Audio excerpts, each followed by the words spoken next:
Dans cet exemple, la source qui représente ce point jaune produit une onde sinusoïdale périodique. Cette onde se propage le long d'une corde.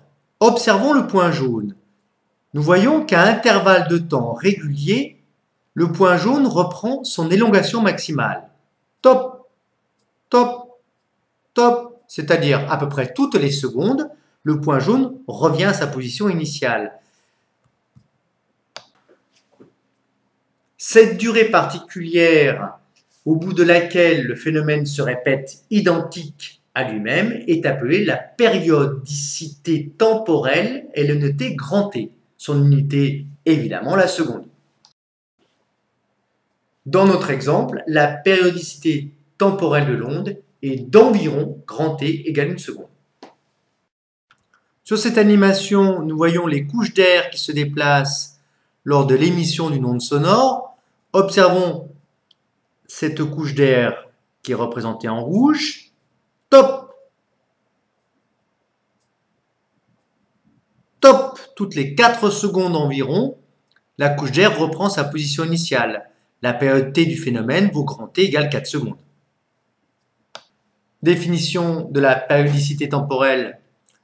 Une onde progressive est périodique lorsque la perturbation se reproduit identique à elle-même à intervalles de temps grand T égaux. Grand T est appelé la période temporelle de l'onde progressive. L'unité de période temporelle est la seconde. La fréquence f de l'onde périodique est égale à l'inverse de la période temporelle grand T. F égale 1 sur T. L'unité légale est le Hertz. Un petit exercice maintenant, à vous de trouver la période T et la fréquence du phénomène suivant. Une onde sonore est produite par un haut-parleur.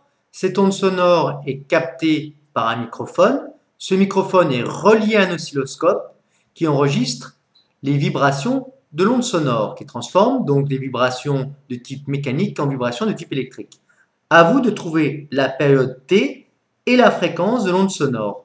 On nous donne uniquement le calibre de temps qui vaut 0,2 millisecondes par division, ce qui signifie que le spot se déplace de une division en 0,2 millisecondes.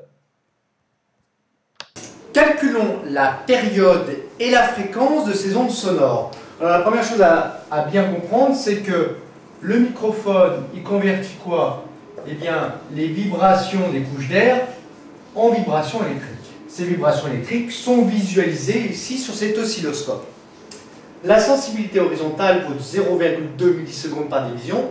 Ça veut dire que le spot parcourt une division en 0,2 millisecondes.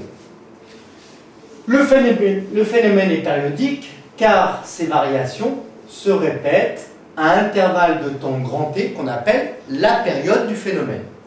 La période du phénomène correspond à 1, 2, 3, 4, 5 divisions. Donc que vaut la période T?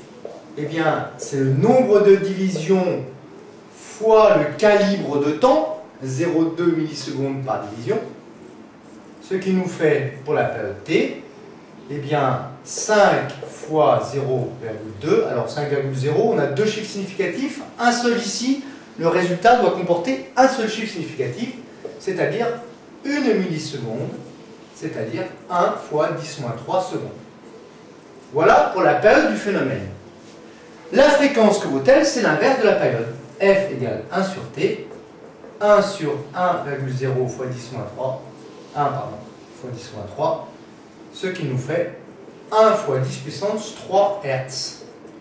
1000 Hertz pour la période du phénomène, 1 milliseconde, 1000 Hertz pour la fréquence du phénomène, 1 milliseconde pour la période.